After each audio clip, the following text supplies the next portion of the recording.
spiritual excellence, family, ummah, craftsmanship, and fitness. These are the elements of the deep life. And Sultans and Sneakers is the podcast that inspires Muslim men to live the deep life.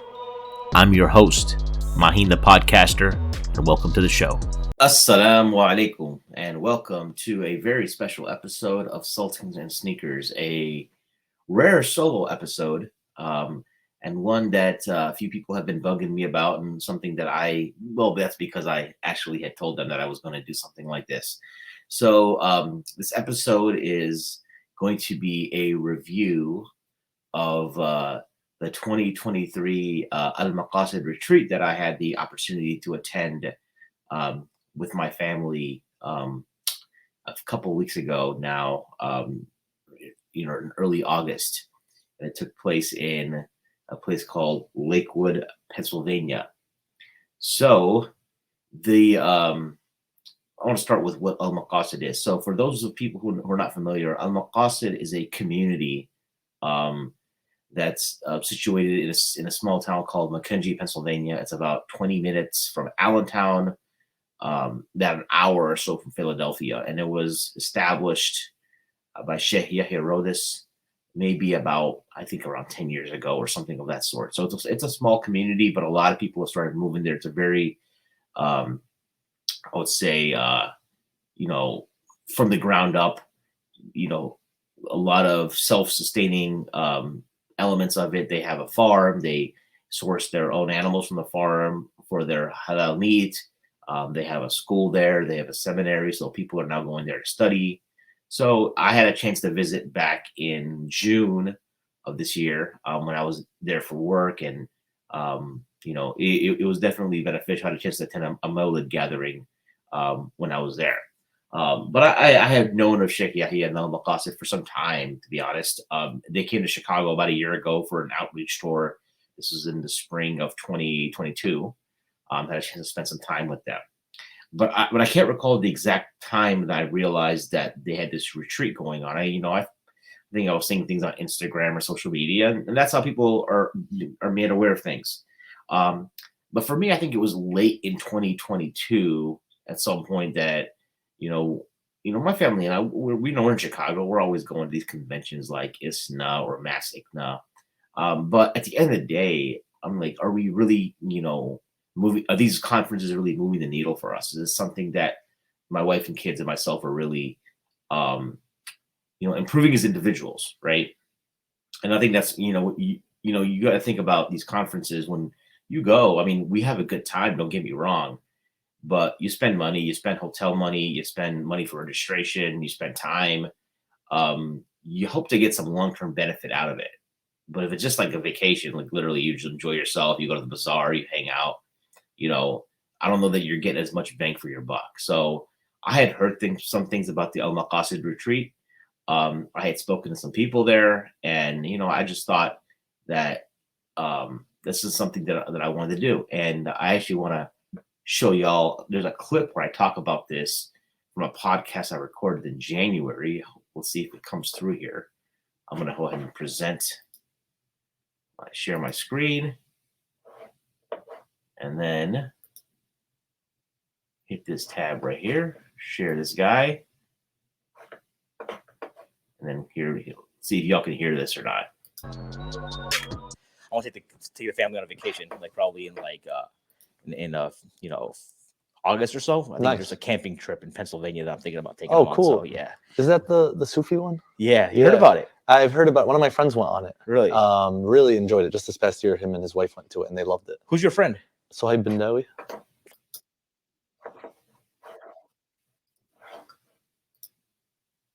All right, so I'm back. So y'all saw that little clip. So this is an episode I did with Juma Abu Razak, fitness coach here, and I was kind of sharing this my intention of going to this camp. So just get out of the way. Yeah, it I mean, it's a Sufi camp. I mean, I guess there's no ifs, ands, or buts about it. Yeah, that's what it is. If and we can talk about that. I'll explain a little bit about that. I'll try to about what goes on there for somebody who may not be familiar.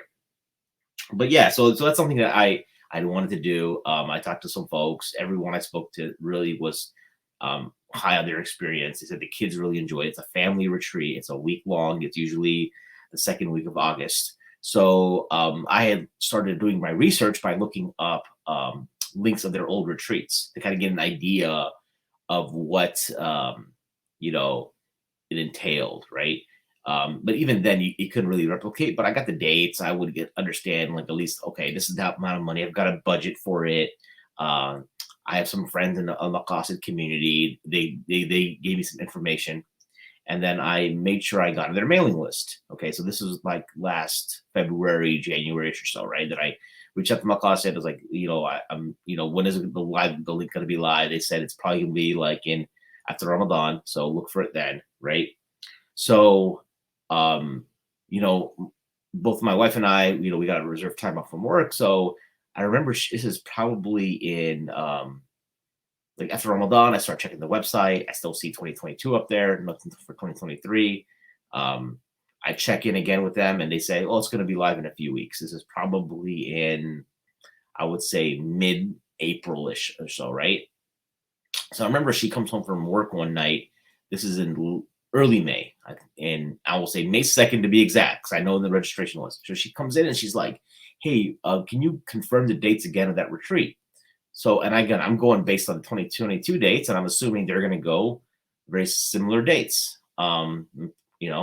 So I go to the website and I see, oh, the 2023 link is up, right? And so I just registered on the spot right there, right?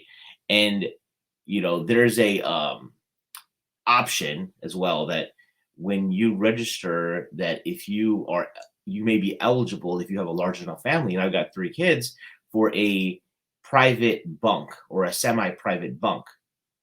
And I put a request in for it. When you register, you don't necessarily get that as a guarantee or anything like that. You just put a request in, and it seems like there was an upcharge of some type, which I think in previous years it was $400 to $800, depending on the nature of the private bunk.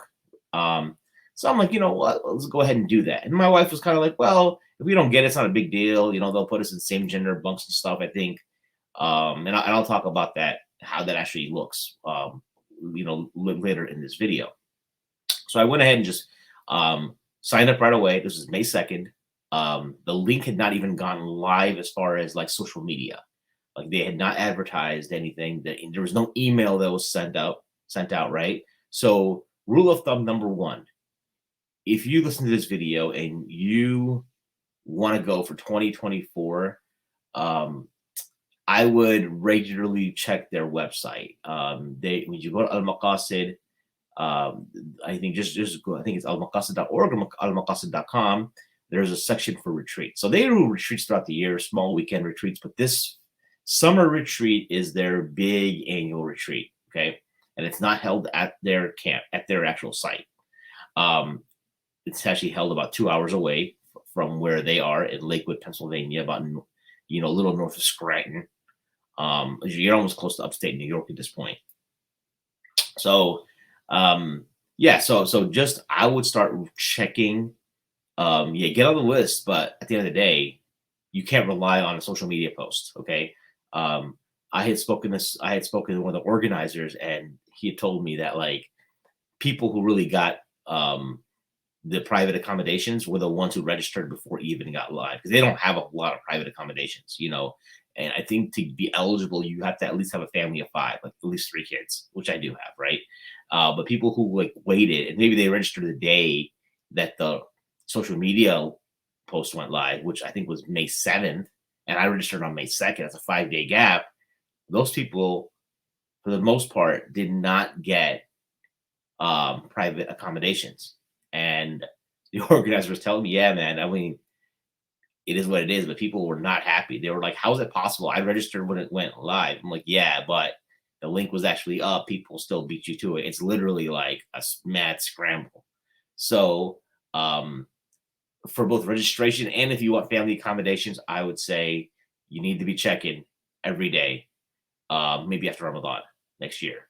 With that being said, and I've heard some grumblings that maybe, I think that Maqasid, it's a possibility. I'm hearing that maybe, because I don't know how fruitful it is for them to have family accommodations at the end of the day, right? Because I guess I'll talk about that one. So, what are the family accommodations? So, you're basically in a campsite. There's no cars. What you do is when you pull in, you have a car, a parking lot, right? That all the cars are parked. It's on this big, massive lawn, and then you have these carts that come in from the camp volunteer, from the people who work at the camp. These are kids, college kids from all over the world. They'll come in these carts. They'll help you load your luggage, and they drop it off to these little cabins, right? So I don't believe there are any fully private bunks, and I'm actually glad there weren't. We had semi-private bunks. So what that means is you have your own entrance, and you have a shared bathroom, and I'll explain what a shared bathroom means, right? So you walk into you walk into a door, and that door is only your family's going to go through, and there's a bunch of bunks, and I think you walk in, there's probably like, I don't know, 12, 13 bunks. So like lower bunk, upper bunk. These are for like, it's designed for a summer camp for like high school kids to crash at for 6 to 8 weeks. So everyone to a bunk. So if you have a family of 5, you're using 5 bunks, or maybe 4. Like my 2 younger girls were sleeping in the same bunk. They just wanted to be together. So we're using 4 bunks. And then you've got like, I don't know, 8, 9, like 10 unused bunks, right? And then you go to the back and there's a bathroom, okay? And you'll see there's going to be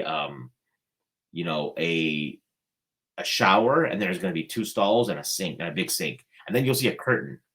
And then on the other side will be the other family that you're kind of sharing the bunk with. That's what I mean, semi-private. So when you're in a bathroom, you can hear them pretty clearly.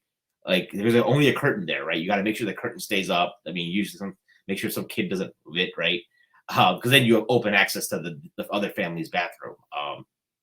But I felt like that was great. That was a great accommodation, especially for the value, for the upcharge that we end up having to pay. But at the same time, like, there's all these bunks that are not being used. So is that something that long term, with the demand of this retreat? I mean, I've heard a lot of families, I don't know the exact number, but you hear a lot of figures thrown around that like a lot of families were turned away because the registration, if I recall, within maybe like 48 hours or so of the social media link going live, it was sold out. I mean, it was sold out, way in advance. So, is there something that, they're looking to accommodate more families going forward? I told my kids that, listen, I mean, I hope they don't get rid of the family bunks, because it's super convenient.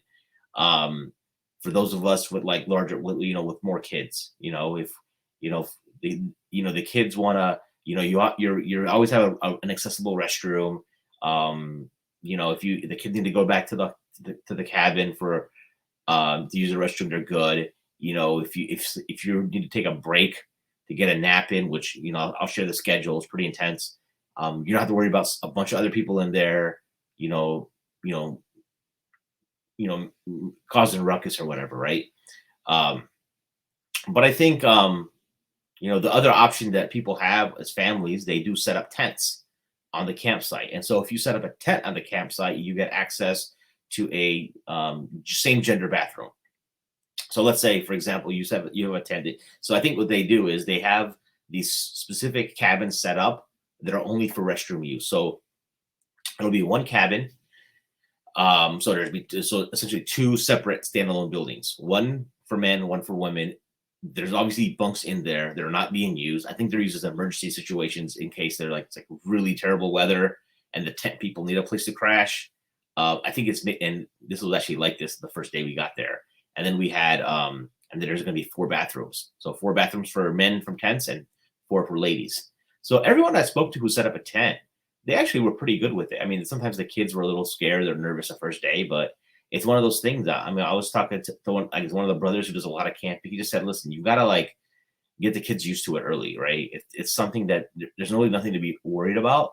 So that's something maybe that if the family bunk option is not available in future years, that, tenting is a thing. But for us, I hope they just keep it because, well, while the idea of tenting sounds interesting, it's also the challenge of, coming all the way from Chicago. It's about all said and done. If I was making the straight shot drive to Lakewood is 14 hours.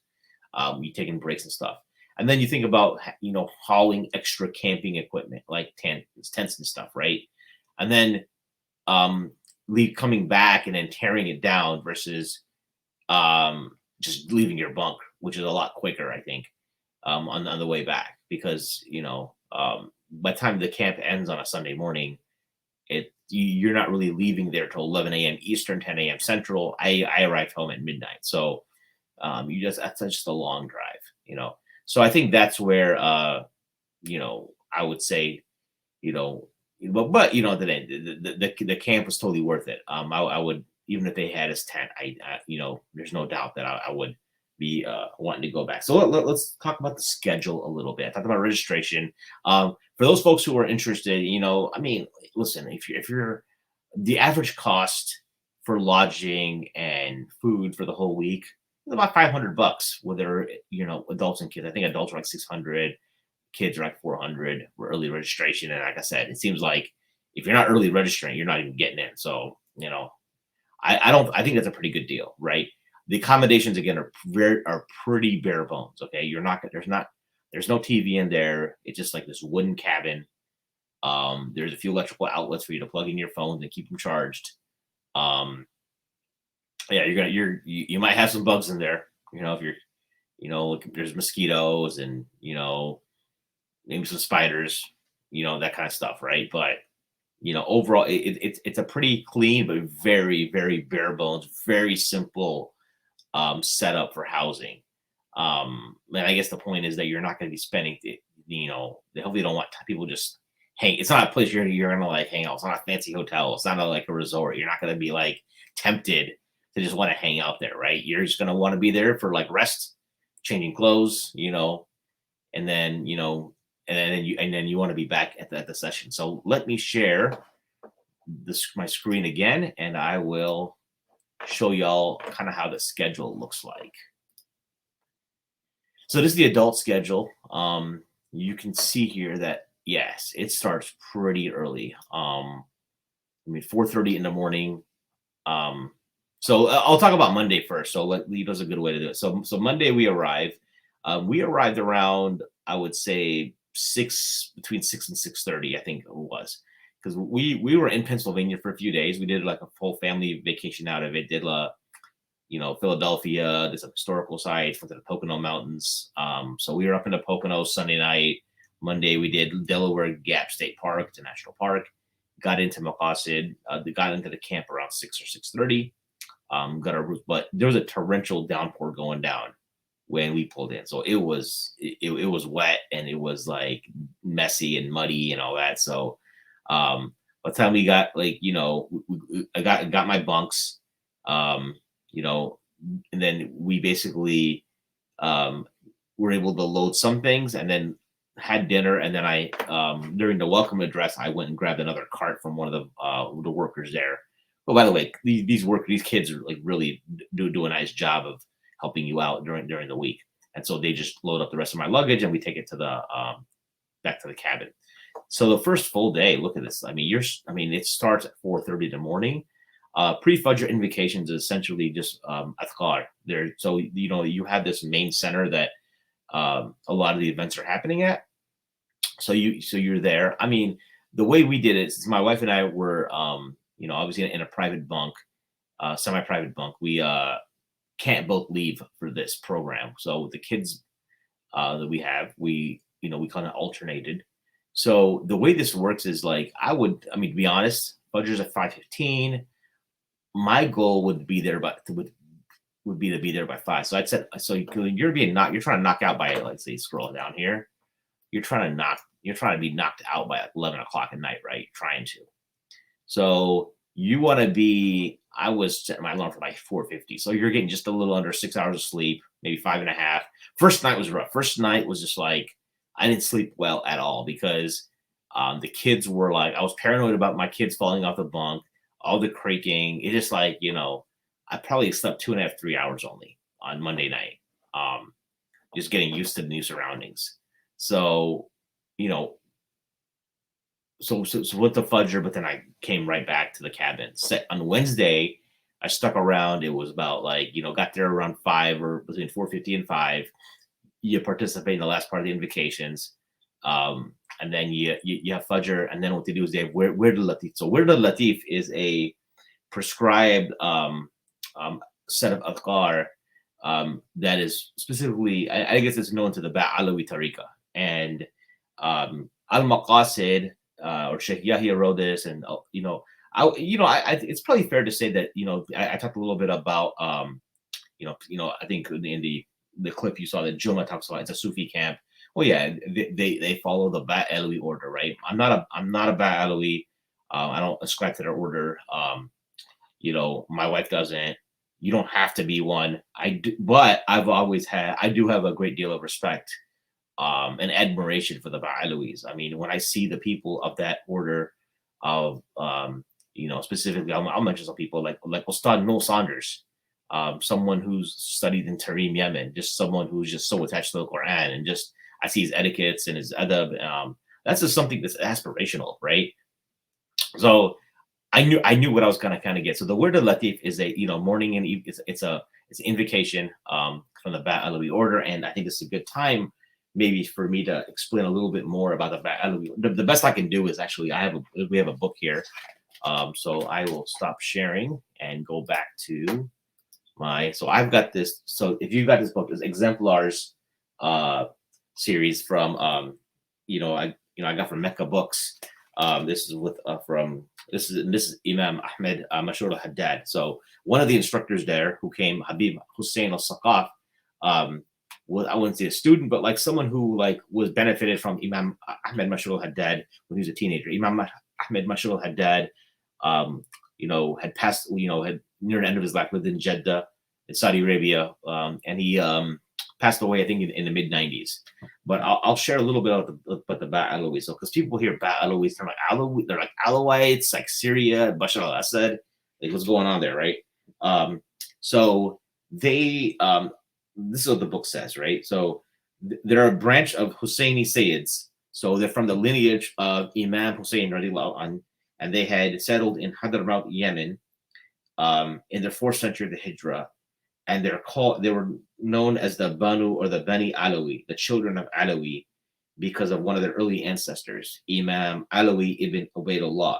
So then Bani Alawi or Banu Alawi became popularized and just shortened as Ba Alawi. So that's where it came from, the Ba Alawi. So what does this tradition signify? So in the book, I'll just read from the book directly.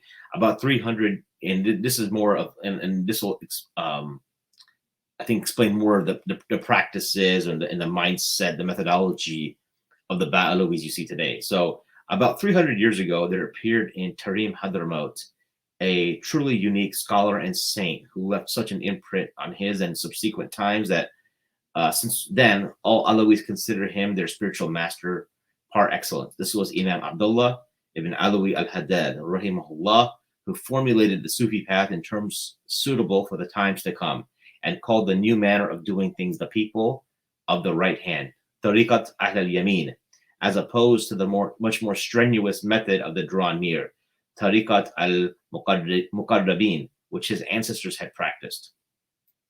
Imam al-Haddad discussed the details of his method in his writings, specifically the Book of Assistance, which is a common book you'll find translated, and then also Counsels of Religion, which I believe may also be available in translation form.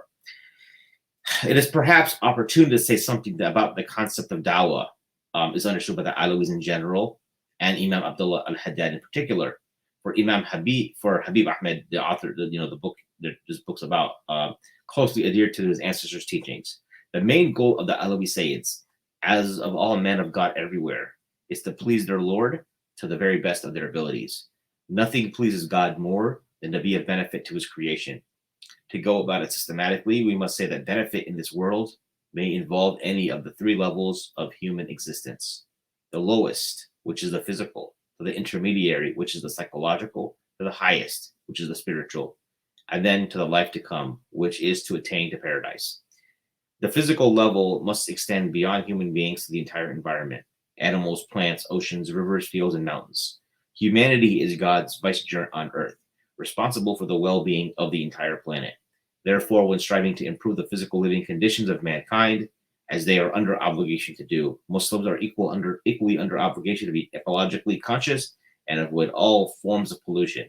As for psychological well-being, their responsibility includes establishing a sense of security, wholesome social relationships, and giving access to knowledge and the arts of all kinds. The highest benefit, the spiritual, depends on religion, the practice of the lowest level of which saves one from hell, while the higher levels permit one to draw near to God and attain direct knowledge of Him. In all these endeavors, priority goes to attracting benefit and avoiding harm to oneself first, and then those nearest to one. The circle then grows wider to include relatives and acquaintances, and then one's village or neighborhood, one's city, one's country, the entire Muslim community, and ultimately all of humanity. Each person is responsible for doing their best according to what God has made possible for him to contribute. And then there's one more point here that I want to cover from the book about the people of the right hand. We talked about that. So the method of the people of the right hand consists of two main things. The first is to fulfill one's devotional obligations in the fullest and most sincere manner, including the few supererogatory litanies and invocations prescribed by Imam Al-Haddad. I think the word latif is being one of them, without recourse to any ascetic or strenuous practices. That's funny because I think in our day and age, people are we're so lazy that, even doing these kind of adhkar is for us strenuous. The second is to strive in one's dealing with others and the world in general to acquire the virtues and behavioral pattern modeled on the Prophet ﷺ, which includes those virtues most people are aware of, such as truthfulness, generosity, and honesty, as well as those that are frequently forgotten, such as detachment and indifference to worldly things, forgiveness, tolerance, gentleness, and tact. Again, it's clearly explained by Imam Al-Haddad in his writings. These, together with keeping company with a spiritual master, are sufficient in these times to make one reach the spiritual levels and knowledge of their predecessors. And not to keep laboring on, but a lot of the mindset of the Ba Alawi is also for dawah, right? The idea is that if you, the transformation that occurs when someone embarks on this path will manifest outward, and people will be conduits of guidance. There are stories of Habib Omar, who is the rector of Dar al-Mustafa and Tarim, where Sheikh Yahya had studied, and when he came to America in 2010, of many people, him talking about how America is going to become a Muslim country, just because he says it's impossible once we start implementing these practices for us. People will look at you and they will see the Prophet ﷺ. This is something that, and there's an aspiration that was talked about in the retreat. And then people, human beings will have no choice. They're gonna, they will naturally be attracted to the religion of Islam. So that's a little bit about the Ba Alawi Tariqa. So I talked about I'm not sure when you guys saw the schedule, going back to it, it starts very early, right? So I'll present again real quick and just walk you through like a typical day here. So yeah, we kind of distracted about word latif. So so you do the fajr. So I remember on Wednesday morning, this was kind of like the first full day. Remember Tuesday, I was still kind of recovered. Didn't sleep well Monday night. Tuesday, when I had a chance, make sure I got it. Went to fajr, came right back. Didn't stick around for this. And that's the thing. You have to manage your energy. Okay, this is a long day. Look, it's 4:30 in the morning to 11 o'clock at night. Okay. The goal, as was mentioned in the welcome address, was to try to catch the 5 prayers in Jama'ah, right? So you have all the 5 prayers in Jama'ah, everything centered around it. That's why they're highlighted the way they are, okay? So that's the goal. That's the most important thing for everyone attending over everything else, okay? So that's kind of what I focused on. So Tuesday, Fajr, went back to sleep, and then came for the 9 o'clock sessions. The kids also have parallel sessions going on, which I'm not showing here. And again, the kids, and they break it out. So it's not a generic, it's not babysitting. If the kids are really young, maybe babysitting, but my 4-year-old and 6-year-old were in a session together, and they had a lot of arts and crafts, and they did a lot of so I remember they went and picked some stuff off trees and made like walking sticks. The theme of the retreat was to know him is to love him. It's about, for the kids, it's basically this idea that inculcating love of the Prophet ﷺ, right? So a lot of the activities they did, they infused that within the kids program, and the kids really enjoyed it. The older kids, my daughter's 10, did a lot more activities, and again, it's broken up. So she was in a 10 to 12 girls age range. So they keep it pretty tight. It's not like she's with like 7 to 16. They have 7 to 16 general age ranges, but then they really have their specific breakouts are within pretty tight age ranges. So I think that's one of the the beauties of it. So let's go to Wednesday. So Wednesday here, you can see this. This one I probably did the first full day. Okay, so you get there around 5. So that's me at least. Pray your sunnahs, and then you got your Fajr prayer, and then you stick around for the Wird Latif. Now this is something that I really found amazing. When the Wird Latif takes about 20 minutes or so to recite. Okay, so it's really, once you got it down, it doesn't take people a long time. So people who have the habit of it, it's not a big deal for them. Okay. But when they do the Wird Latif, they do this collective handshake, and it's really cool. It's like you're basically everyone there stands up, and then it's set up in a way where everyone gets to shake each other's hand. Wow, and I guess it just creates a sense of community and brotherhood. And then you finish the Wird Latif. The sisters have their own collective handshake as well on their side, and this isn't a retreat that has a lot of things are fairly separated. I mean. You do, but as far as the gender segregation goes, it's I would say it's more or less on the conservative side. Okay, so then you do your daily reflections and Salatul Duha.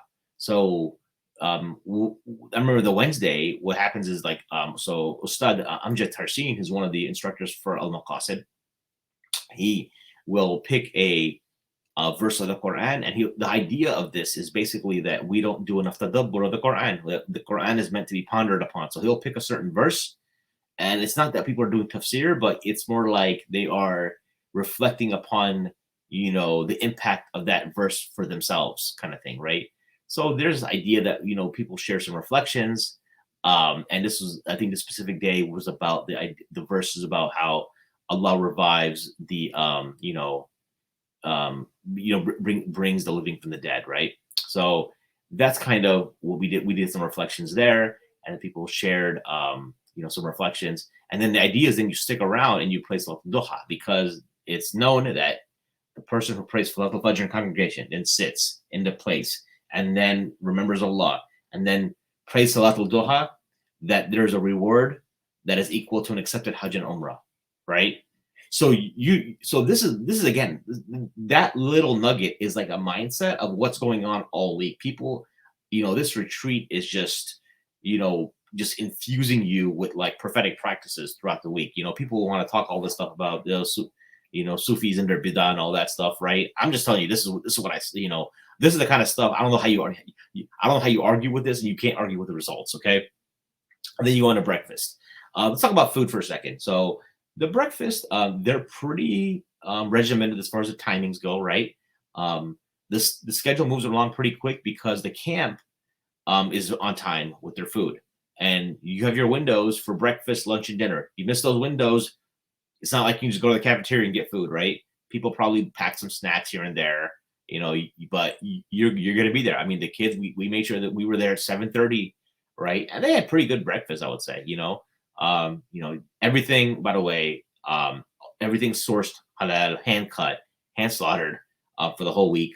And then, normally breakfast would be like you have eggs or like hash browns one day, some turkey sausage or the kind of toast, you had yogurt. It's a full on solid breakfast spread. Lunch would differ day to day. Some days would be like, pizza. Some days like, sandwiches. Dinner would vary day to day. We had like, I think like tacos one day, or one day was like Thanksgiving style food, like turkey and cranberry sauce and stuffing, you know what I mean? So it differed it differed, I would say. But the food was, well, I would say, was sufficient. You know, I think it definitely. I wasn't expecting much. I think for some reason I thought it was gonna be like really basic, like we're gonna be eating like lentils and rice or something the whole day, right? Because like they do in Yemen. But no, I think they took care of you on food. I think they're definitely the option. The coffee is a little weak. If you have some kind of coffee setup you can bring um, that gives you more caffeinated, I would bring that because they have coffee there, but it's not as strong as maybe what some folks are used to.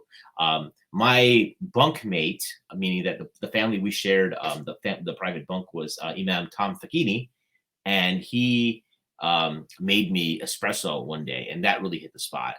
And by the way, that's my first time I had a chance to meet Imam Tom. You know, he was up on the podcast about over a year ago, but first time we met in person, and I was just telling him like, man, listen, I got to commend you for coming to someone else's event, you know, because you know a lot of times scholars and imams they'll go to other events, but they have like this precondition that they're going to give me a stage, a spot. Now he was just there with his family, just trying to benefit, and he's like, yeah, that's what I do, man. I'm all about that, you know. So definitely good to see that. So then moving through the schedule day to day, you have these classes in the morning. You have Dr. Mazan Atasi, Chicago homie coming through, and then at 10 o'clock. And I would say Ustad Amjad's classes were probably my favorite classes. Amjad Tarseen is I hate to say he's a Michigan man. Went to University of Michigan. But I told him, man, I was like, I tell you, I don't think I've ever liked as a Michigan man as much as I liked his stuff. So I was really, really his courses. And what he did was he taught a class, he taught a book, like Councils of Dawah, essentially is what the topic was from Habib Omar. It's not translated, but it's basically like a counsel of how to like rectify the self, and to do dawah. And he explained that dawah is for every Muslim, right? It's not just for certain people; it's for everybody, and there's different levels of it. So that was a really beneficial course that he taught through. Sheikh Yahya Rodis, his sessions were about the essentially understanding in how impactful the Prophet ﷺ is in our lives. Like the Prophet ﷺ is living, right? And to think of him as just like, oh, he's the messenger. He came, he died, and he's no longer like, I guess relevant. This kind of mindset has how destructive it is. So Sheikh Yahya went through a very academic approach with proof from the Quran and Sunnah about why that mindset is incorrect. And then we had Habib Hussein, who I don't know. My wife said his sessions were her favorite. So these are translated by Ustad Amjad, and Habib Hussein is visiting from he is from the family. He is a Sayyid. He is from the family of the Prophet ﷺ, and he lives I believe in Dubai. So he would have these sessions, and then we have lunch. We'd have Dhuhr. The 2 to 4 session is when you have like these like workshops, kind of recreation. You split up the days between brothers and sisters. Some days you have like swimming, archery. I would use most of these days to go back to the cabin and crash, take a nap, because you needed it. Because you don't want to be. I was for ones like I remember one day I think I fell asleep in Sheikh Yahya's session, and I was like snoring for maybe like only for a few seconds. But like, man, I think some dude kicked me and woke me up, because I'm the guy who, like, if I knock out for like 5 seconds, I'm snoring. And then you have sessions in the evening, go to Asr, dinner, and then at night you have like more program stuff. So there's different things going down. Okay, so you see the whole schedule here. Just a lot going on. You got to manage your rest. That means sometimes a session you got to miss a session because you got to get some sleep. I don't know. By all means, knock yourself out. I guess, and the goal again is don't miss any of the prayers in congregation. So that's enough for the schedule. I talked about housing. I talked about food. The value, I kind of mentioned what it costs. I think the value is great. What you're going to pay for like a regular vacation. It definitely is worth it. I would say a prerequisite, and I spoke to both CB Mustafa Davis and Ustad Amjad Tarseen. Mustafa Davis is many of you guys familiar with. He's involved in media work. He's from the Bay Area. He recently moved to the McKinsey community, and so what happened was that like there's a guy I know, who attended the retreat, and on after Wednesday he like disappeared. I didn't see him. I thought maybe because I know a couple people who had to leave because they had to go to work. They only got going to be there partially, but he kind of just disappeared. I didn't hear from him. So Saturday night, I got a message from him on Facebook, and he said, "Hey, I had to leave the retreat because I was witnessing innovation at the camp. They were doing bidah and et cetera, et cetera. So I need to protect my family, and I want to advise you as my brother, blah, blah, blah, blah, blah, all this stuff." So I'm like, okay. And I was kind of like, it kind of hit me out of like, whoa, that's kind of heavy. So I haven't had a chance to speak with him. I know we got to reconnect, but I was talking to Ustad Amjad and Sidi Mustafa Davis about this the day after, and they were like, "Listen, man, this is kind of on us." Like the Maqasid guys, kind of like, you know what? There's always a couple people every year that are like, some of this is too much for them, because you got to think about the code. There's a lot of loud afkar here. When I talk about invocations, it's not like people are there doing silent dhikr, right? You walk into this hall, it's loud. And if someone's on a mic, Sheikh Yahya's son's on the mic doing afkar after every prayer, that might be uncomfortable for some people based on their backgrounds, right? Then the fact of the matter is, like, that maybe is what did it for this brother, because he left before the Mawlid. The Mawlid was Friday night. I mean, I can't imagine what he would have done if he stuck around for the Mawlid, right? So, but I'm curious,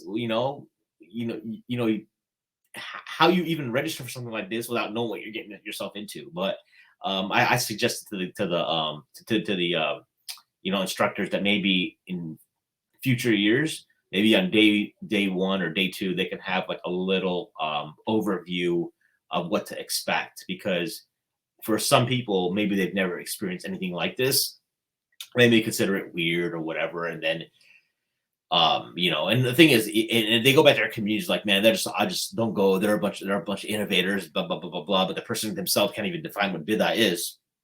Then, but that's kind of how negative, word spread sometimes, right? You just take one person to just go out there and spread it. So that's maybe one takeaway that I hope they can maybe inculcate, because for me. And I've never talked about this, but maybe this can be a separate podcast if you want to hear in detail kind of my whole, I guess, my own journey from a Dawah Salafiyya to this, what we call the strand of traditional Sunnism with Tasawwuf, etc.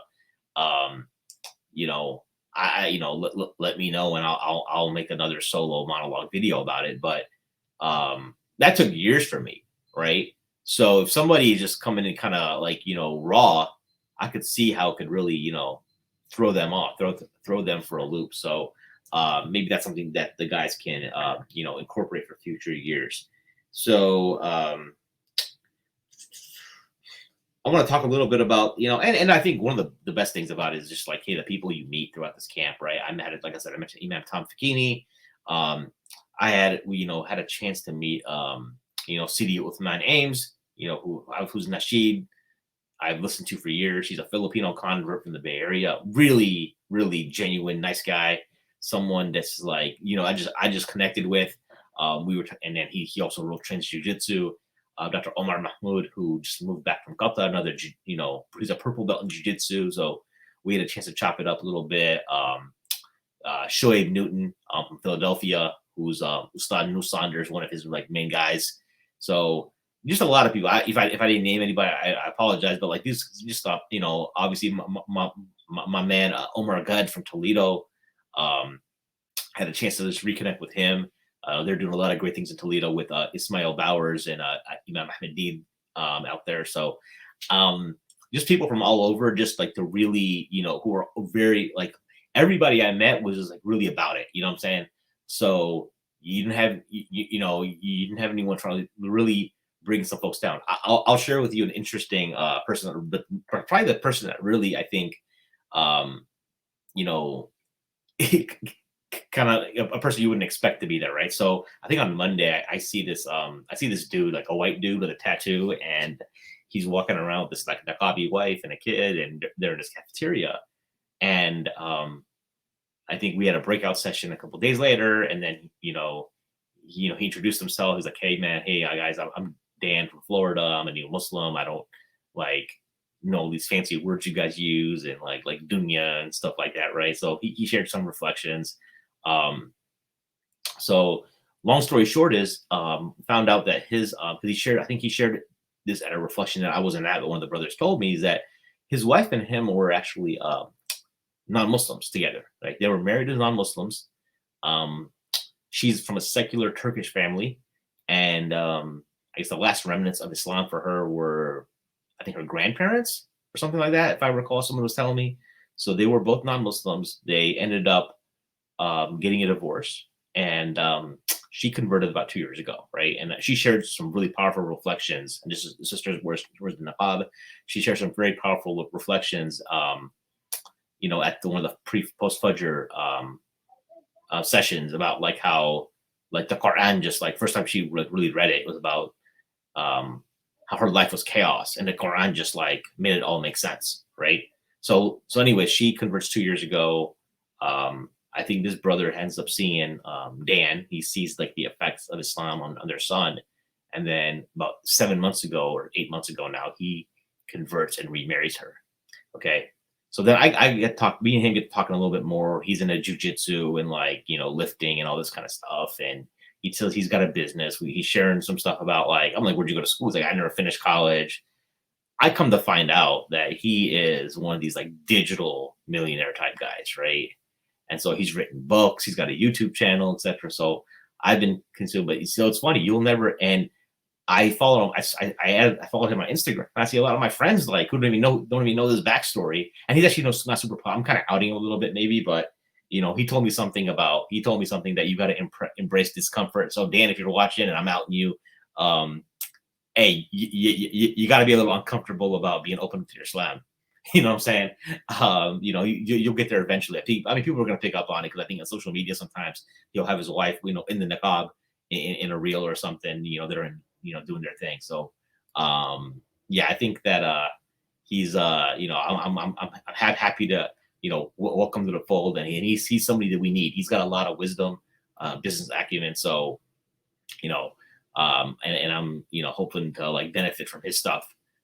Going forward as well. So yeah, his name is again Dan Henry. If you haven't, just Google him. You'll find him on YouTube and the podcast app. So it's funny because I think the first few days or so was so much of what we learned is on the Dean, and then near the end, I had a chance to like pick his brain about like I talked to him a little bit about this podcast and if there's any opportunity to monetize that kind of stuff, just to be transparent with y'all.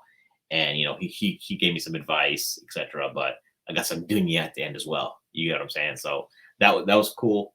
Yeah, and then for next year, yeah, we're sold. I mean, this retreat, this is like my friend, a friend of mine was like joking with me. He was like, "Man, it's like you converted to Islam or something, dude, after going to this retreat."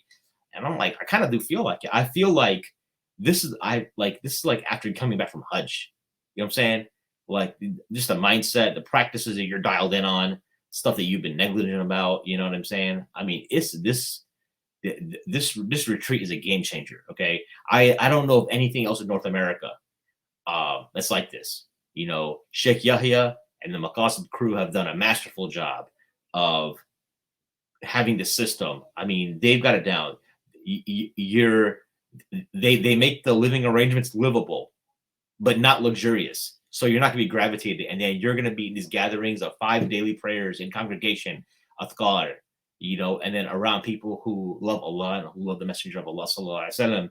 You're around that for a week, and even the most despicable individual can get in there and probably really see some change. So I'm talking about myself, right? I'm y'all know me, y'all my audience. Y'all.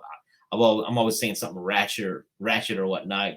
Mine's in the gutter, but even for myself, I felt like it really was a game changer. And I was thinking about the family impact, and really for myself, it was awesome. It was something that inshallah we're looking forward to. And I asked the kids, are you guys going to come next year? Everybody's down, right?